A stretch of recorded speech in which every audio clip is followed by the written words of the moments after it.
Bismillah. Assalamualaikum warahmatullahi wabarakatuh. Innal hamdalillah nahmaduhu wa nasta'inuhu wa nastaghfiruh wa na'udzubillahi min syururi anfusina wa min sayyiati a'malina may yahdihillahu fala mudhillalah wa may yudlilhu fala hadiyalah. Asyhadu an la ilaha illallah wahdahu la syarikalah wa asyhadu anna Muhammadan abduhu wa rasuluhu la nabiyya ba'dah. Ya ayyuhallazina amanu taqullaha haqqa tuqatih wala tamutunna illa wa antum muslimun. Amma ba'du fa inna asdaqal hadithi kitabullah wa khairal hadi hadi Muhammadin sallallahu alaihi wasallam wa syarrul umuri muhdatsatuha wa kullu muhdatsatin bid'ah wa kullu bid'atin dhalalah wa kullu dhalalatin finnar. Ikhwah hazinallahu wa ikum ajmain. Alhamdulillah, segala puji hanya milik Allah Subhanahu wa taala yang masih berkenan untuk memberikan kesempatan kepada kita kembali bertatap muka dalam media ini untuk melanjutkan pelajaran kita dari kitab Ad-Durus Al-Yaumiyah. Kita masuk pelajaran yang ke-241, yaitu Sa'atu Rahmatillah, luasnya rahmat Allah. Luasnya rahmat Allah Subhanahu wa taala. Ketahuilah saudaraku rahimanillah wa ikum ajmain, rahmat Allah itu luas yang Allah Subhanahu wa taala berikan kepada orang-orang yang beriman. Ya, Allah Subhanahu wa taala Ar-Rahman, Allah Subhanahu wa taala adalah Ar-Rahim, dan rahmat Allah mendahului kemurkaannya. Dan Allah Subhanahu wa taala pasti akan mengampuni dosa-dosa seorang hamba selama hamba tersebut belum diwafatkan oleh Allah Subhanahu wa taala. Selama nafas masih berhembus, selama kita masih bisa berjalan di muka bumi, malam yugorgir, selama nafas belum di tenggorokan, maka Allah Subhanahu wa taala akan mengampuni dosa hambanya. Jika hamba tersebut mau taubat, mau kembali kepada Allah Subhanahu wa taala dengan taubatan nasuha, dengan taubatan nasuha yang memenuhi syarat yang disebutkan oleh para ulama. Di antaranya dia menyesal, dia tidak mengulangi lagi, an-nadam, dan juga dia al-iqla, dia meninggalkan wasilah perantara yang bisa mengantarkan kepada maksiat tersebut. Kemudian dia juga berazam, bertekad kuat tidak mengulangi perbuatan dosa itu. Dan kalau ada yang berhubungan dengan hak manusia, maka dia berusaha untuk kembalikan. Dia berusaha untuk mengembalikannya. Yang kelima, dilakukan sebelum pintu taubat ditutup. Sebelum pintu taubat ditutup. Kapan pintu taubat ditutup? Yang pertama, ketika nafas sudah di tenggorokan. Ketika nafas sudah di tenggorokan sakaratul maut, maka Allah tidak menerima taubat hambanya. Innallaha yaqbalu taubatal abdi malam yugorgir. Gorgoroh itu seperti nafas ngorok ketika sakaratul maut, nafas sudah di tenggorokan, seperti ngorok, orang tidur ngorok. Yang kedua, ketika matahari sudah terbit dari arah barat, dari arah tenggelamnya, maka Allah Subhanahu wa taala tidak menerima taubat. Yang keenam, tentu saja dilakukan dengan ikhlas, mengharapkan pahala dari Allah, mengharapkan ampunan dari Allah Subhanahu wa taala. Ini Allah Maha Rahmat, Allah Maha Rahim, Allah Maha Penyayang, Pengasih, dan Allah Subhanahu wa taala Maha mengampuni dosa hambanya. Kita akan bacakan beberapa dalil dari Al-Qur'an ataupun hadis Nabi SAW yang menunjukkan hal itu. Yang pertama, dalam surat Al-Fatihah yang biasa kita baca, Ar-Rahman, Ar-Rahim. Di ayat yang kedua yang senantiasa kita baca, bahwasanya Allah Subhanahu wa taala Ar-Rahman dan Ar-Rahim. Bahwasanya Allah Subhanahu wa taala Maha Rahmat dan Allah Maha Rahim. Rahmat Allah Subhanahu wa taala maha luas untuk seluruh hamba. Tidak peduli apakah itu orang yang beriman ataukah itu orang kafir, Allah Subhanahu wa taala berikan rahmatnya.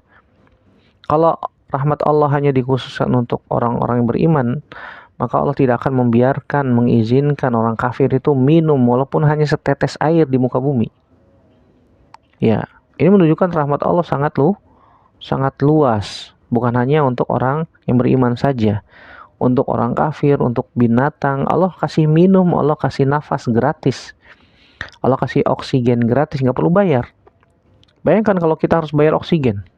Berapa ratus juta, berapa miliar, berapa triliun yang harus kita habiskan untuk membeli oksigen.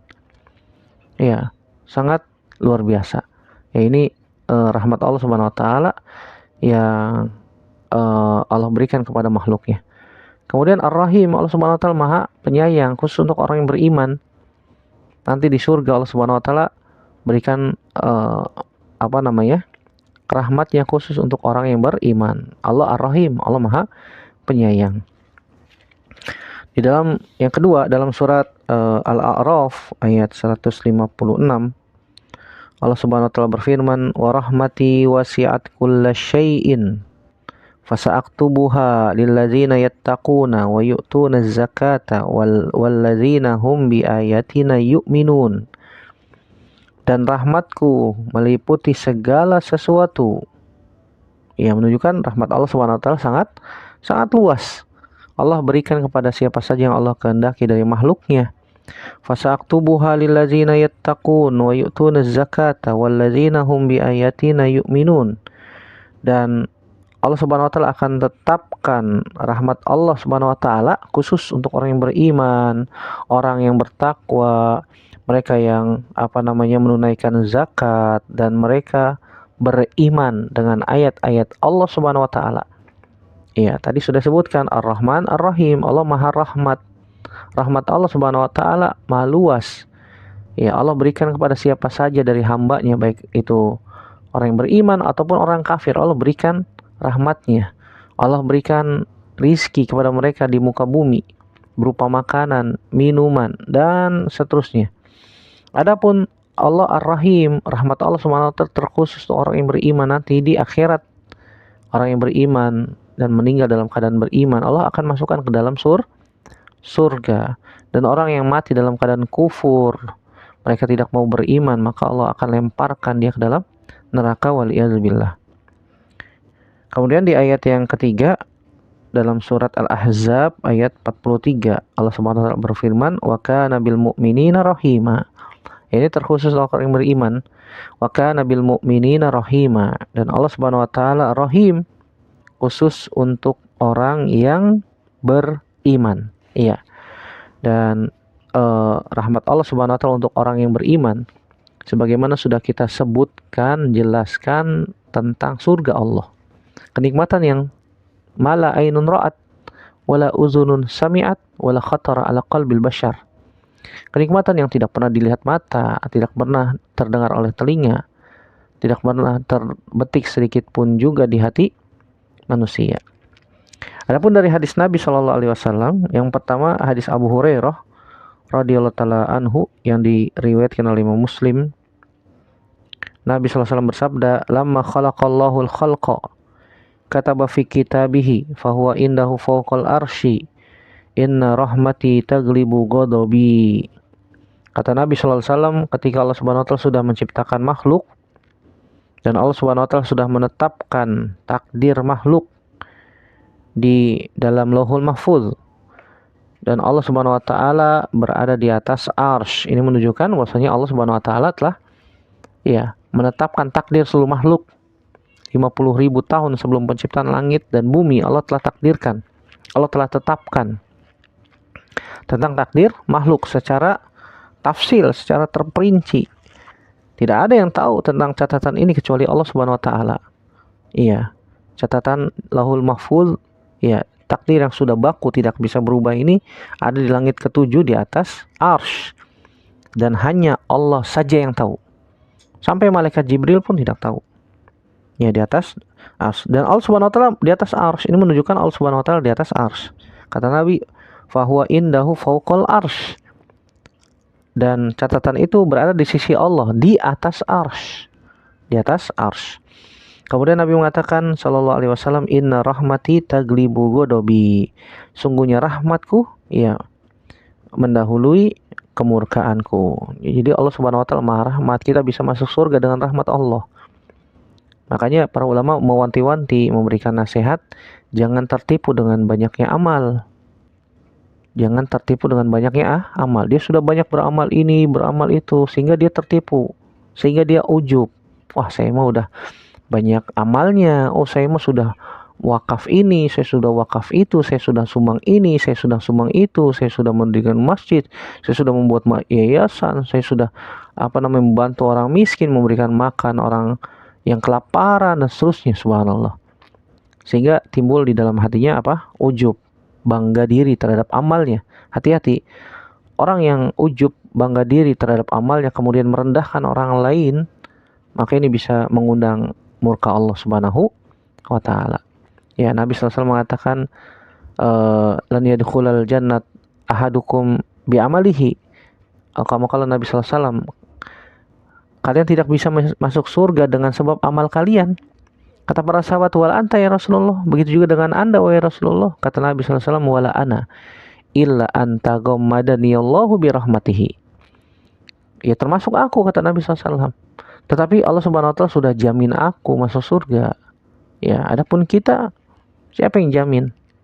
Tidak ada yang jamin. Ya, tidak ada yang menjamin kita. Dan kita hanya bisa berdoa, berusaha agar Allah Subhanahu wa taala memasukkan kita ke dalam surganya.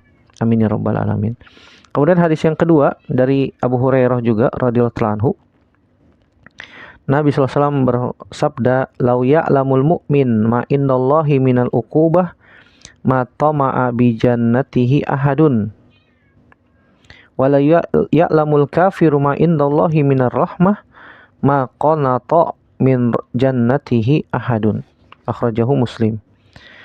Kata Nabi SAW, seandainya seorang mukmin mengetahui apa yang berada di sisi Allah dari uqubah, hukuman Allah Subhanahu wa taala, maka tidak ada seorang pun yang tamak terhadap surga Allah Subhanahu wa taala. Tidak ada orang yang tamak, ya, kalau dia tahu bahwasanya akibat dosa yang dia lakukan, hukumannya sangat berat di sisi Allah Subhanahu wa taala, maka dia pasti akan berusaha untuk meninggalkan dosa dan maksiat. Dia berusaha untuk mengejar pahala di sisi Allah Subhanahu wa taala, dan tentu saja dia akan berusaha untuk mencari jalan menuju surga Allah Subhanahu wa taala, dan dia akan kerahkan kemampuannya dengan maksimal menuju surga Allah Subhanahu wa taala. Dan dia berusaha untuk menjauhkan dirinya dari maksiat sehingga dia tidak tergelincir terjatuh kepada dosa, sehingga dengan dosa tersebut Allah akan lemparkan dia ke dalam neraka, waliyazubillah. Nasallallahu salamata wal afiyah. Dan sebaliknya, walau ya'lamul kafiru ma indallahi minar rahmah ma qanata min jannatihi ahadun. Kalau seandainya orang kafir mengetahui apa yang ada di sisi Allah berupa rahmatnya, rahmat Allah sangat luas, rahmat Allah Subhanahu wa taala terbuka lebar. Allah Subhanahu wa taala Maha menerima taubat seorang hamba, dan Allah Subhanahu wa taala gembira. Yafrah, innallaha yafrahu, sungguhnya Allah Subhanahu wa taala bergembira bitaubatil abdi, dengan taubat seorang hamba. Ya, dengan taubat Allah Subhanahu wa taala senantiasa membuka tangannya di malam hari untuk menerima taubat hambanya yang berdosa di siang hari. Dan Allah Subhanahu wa taala senantiasa membuka tangannya, senantiasa membuka rahmatnya, membuka tangannya untuk memaafkan hamba-hambanya yang berdosa di malam hari. Kalau seandainya orang kafir itu tahu bahwasanya rahmat Allah Subhanahu wa taala itu maha luas, maka tidak ada satupun orang kafir yang putus asa dari rahmat Allah Subhanahu wa taala. Tidak ada di antara mereka yang putus asa terhadap ampunan Allah Subhanahu wa taala. Selama mereka masih hidup, peluang Allah mengampuni dosa-dosa kita semua, dan termasuk di dalamnya juga orang kafir. Jika mereka bertaubat masuk ke dalam agama Islam, maka Allah akan terima taubat mereka, dan taubat kita semua. Dengan masuknya Islam orang-orang kafir, maka Islam itu tahdimu maqablahu, Islam itu bisa menghapuskan dosa-dosa sebelumnya. Bahkan amal baik yang mereka lakukan sebelum masuk Islam Allah akan tetapkan, tidak Allah akan hilangkan. Ya, ini menunjukkan rahmat Allah Subhanahu wa taala.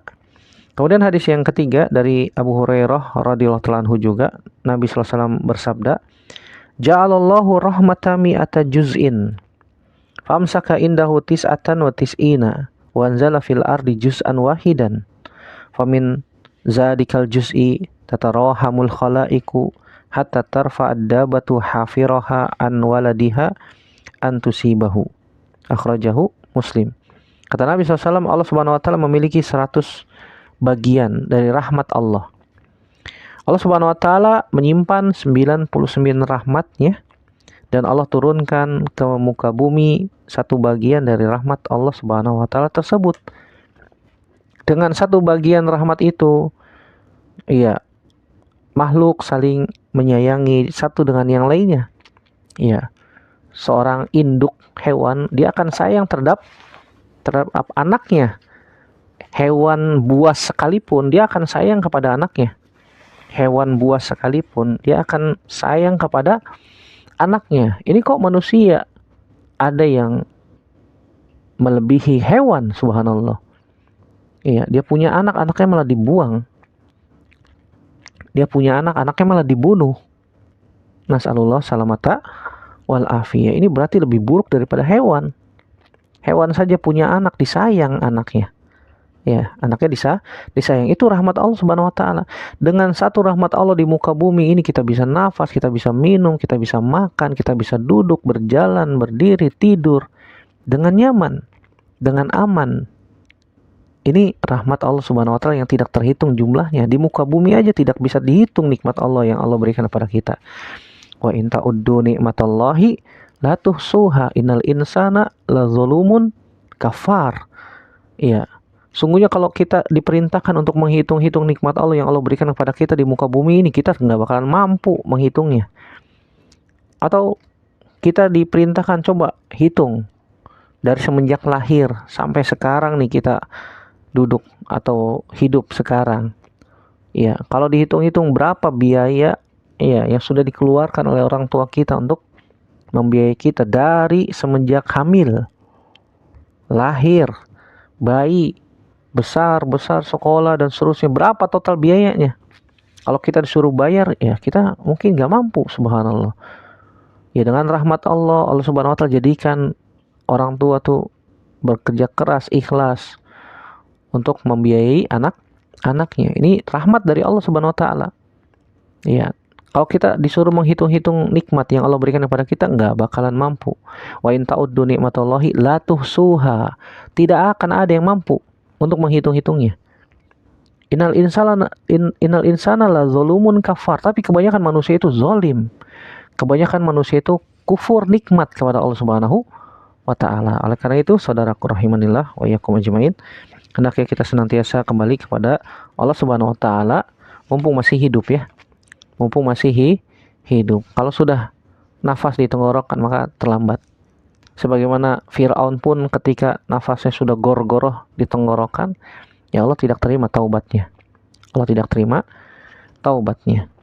Hadis yang terakhir, hadis Abu Hurairah radhiyallahu ta'ala anhu yang diriwayatkan oleh Imam Bukhari dan Imam Muslim. Kata Nabi SAW, asrafa rajulun ala nafsihi, yani fil ma'asi. Ya, ada seseorang yang bergelimang maksiat dalam kehidupannya. Falamma hadarahul maut, ketika dia sudah sakaratul maut, dia sakit yang mengantarkan kepada kematian, dia berwasiat kepada anak-anaknya, ausobanihi. Dia berwasiat kepada anak-anaknya. Faqala idza ana mittu fa ahrikuni summa stahaqquni summa zruni firrihi fil bahar. Kalau aku mati, kata dia berwasiat kepada anak-anaknya, kalau aku mati maka bakarlah jasadku, kemudian kumpulkan debuku dan terbangkan debuku di tepi pantai. Ya, dia berharap apa? Allah tidak mengazab dia. Ya, padahal Allah Maha mampu atas segala sesuatu. Manusia yang sudah dibakar jadi debu, debunya kemudian diterbangkan tanpa sisa, ya Allah mampu mengumpulkan itu semua. dikumpulin lagi, dijadikan makhluk yang sempurna, manusia yang sempurna, Allah maha mampu atas segala sesuatu. Wallahi la in qadara alayya rabbi liyu'adzibani azaban ma azzaba bihi ahadan. Kalau Allah Subhanahu wa taala menakdirkan ya untuk bisa mengazabku, ya, maka Allah Subhanahu wa taala tidak akan mengazab dengan azab yang dilakukan oleh orang-orang yang lain. Qala fa fa'alu dzalik, kemudian Nabi SAW mengatakan, oh, anak-anaknya pun melaksanakan wasiatnya. Sehingga ketika dia mati, dia dibakar dan debunya dihamburkan, diterbangkan di tepi pantai. Ternyata di pengadilan Allah Subhanahu wa taala, Allah panggil hamba ini. Fa idza huwa qaimun, ternyata dia sudah berdiri, jasadnya lengkap. Ya Allah Maha mampu atas segala sesuatu. Faqala lahu ma hamalaka ala ma sana'ta, apa yang membuat Anda melakukan itu? Kata Allah Subhanahu wa taala. Kemudian hamba tersebut mengatakan, khasyatuka ya Rabb, karena aku takut dengan azabmu wahai Rabb. Ya, dia pikir bahwasanya Allah tidak akan mampu untuk mengumpulkan jasadnya kembali menjadi utuh. Ya, padahal Allah Subhanahu wa taala Maha mampu. Tulang belulang yang sudah hancur berantakan dan sudah dimakan usia oleh tanah misalnya, ya, sudah lapuk, sudah bercampur dengan tanah, ya Allah Maha mampu mengumpulkan itu semua dan menciptakan yang tadinya ya sudah ada menjadi ada. Itu lebih ahwanu alaihi, lebih mudah bagi Allah Subhanahu wa taala yang daripada menciptakan yang tadinya nggak ada sama sekali kemudian menjadi ada. Itu mudah bagi Allah. Apalagi yang tadinya sudah ada menjadi ada lagi, itu lebih mudah lagi bagi Allah Subhanahu wa ta'ala. Kemudian kata Nabi SAW, faghafara lahu bizalik, Allah Subhanahu wa ta'ala mengampuni dosanya. Karena apa? Karena khasyahnya kepada Allah. Tapi ingat ya, jangan kita ikut-ikutan juga. Nanti kalau saya mati, nanti wasiat sama anak-anak supaya dibakar jasadku. Nggak boleh. Tidak boleh ya. Kalau kita meninggal ya dikubur. Dan kita tanamkan juga kepada diri kita agar kita takut akan azab Allah Subhanahu wa ta'ala, dan kita jangan putus asa dari rahmat Allah Subhanahu wa ta'ala, karena rahmat Allah maha luas. La taqnatu mir rahmatillah, janganlah ya kita berputus asa dari rahmat Allah. Ingat bahwasanya al-qunut min rahmatillah minal kabair. Ya, putus asa dari rahmat Allah termasuk dosa besar. Hati-hati, ini termasuk talbis iblis supaya manusia putus asa dari rahmat Allah. Gimana caranya? Akhirnya dia ya hembuskan was-was itu ketika seseorang sedang sakaratul maut, dan tujuannya supaya manusia itu putus asa dari rahmat Allah dan membawa dosa besar, sehingga menjadi teman bagi iblis itu di neraka, waliyazubillah. Nasallallahu salamata wal afiyah. Ingat, antara harap dan cemas harus seimbang, tidak boleh pincang, antara mahabbah, roja dan khauf, ini semuanya harus seimbang. Semoga Allah Subhanahu wa taala ya senantiasa merahmati kita semua, dan semoga Allah Subhanahu wa taala juga mengampuni dosa-dosa kita semua, dan semoga Allah memasukkan kita semua ke dalam surganya. Amin ya rabbal alamin. Demikian, semoga bermanfaat. Yang benar datangnya dari Allah Subhanahu wa taala saja, yang salah murni dari saya pribadi. Kita bertaubat kepada Allah Subhanahu wa taala dari kesalahan-kesalahan kita. Aku qouli hadza astaghfirullah li wa lakum. Subhanakallahumma bihamdik, asyhadu an la ilaha illa anta astaghfiruka wa atubu ilaik. Wassalamualaikum warahmatullahi wabarakatuh.